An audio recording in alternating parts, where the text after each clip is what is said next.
Big பாஸில் இன்றைக்கி release ஆன தட் ப்ரோமோவில் அபிஷேக், பாவனி, ஐக்கி, தாமரைச்செல்வி, சின்ன பொண்ணு எல்லாரும் கார்டன் ஏரியாவில் உட்காந்துருக்க மாதிரி காட்டுறாங்க.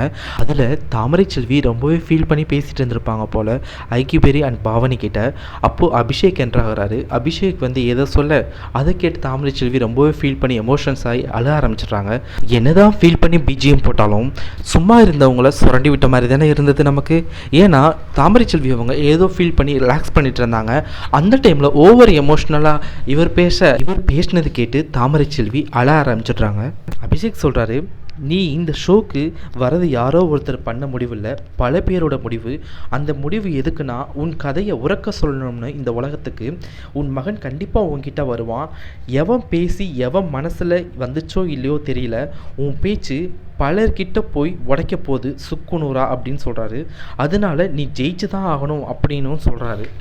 உனக்கு இந்த வாழ்க்கை கொடுத்த பலரும் பாவத்தை சம்பாதிச்சிட்ருக்காங்க அப்படின்னு ரொம்பவே ப்ரெடிக்ஷனோட ஒரு ஜோஷியக்காரர் மாதிரி சொல்கிறாரு அப்படின்னு தானே யோசிக்க முடியுது நம்மளால். ஒருவேளை அபிஷேக் அஸ்ட்ராலஜராக என்னமோ தெரியல, ஒவ்வொருத்தரை பற்றியும் ப்ரெடிக்ட் பண்ணி நீ அப்படி நீ இப்படி அப்படின்னு சொல்லிகிட்டே தான் இருக்கார் இன்ன வரைக்கும். ஸோ மியூசிக் இல்லாமல் அந்த ப்ரோமோ பார்க்கும்போது நமக்கு எல்லாத்துக்கும் இதே மாதிரி தான் தோணும். அதாவது அவர் வந்து எப்பயும் போல் அவருடைய ப்ரிடிக்ஷன் வேலையை தான் பார்த்த மாதிரி தான் தோணுது.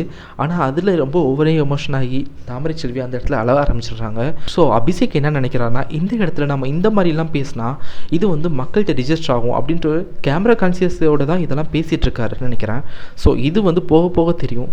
ஸோ பிக் பாஸ் பற்றின அப்டேட்ஸ்க்கு நம்ம சேனலை சப்ஸ்கிரைப் பண்ணுங்கள், ஷேர் பண்ணுங்கள், கமெண்ட் பண்ணுங்கள், மறக்காமல் பெல் ஐக்கானை கிளிக் பண்ணுங்கள். அப்போ தான் நம்ம போடுற எல்லா வீடியோஸும் உங்களுக்கு வரும். தேங்க்யூ. பாவத்தை சம்பாதிச்சிருக்கான் வாழ்க்கை.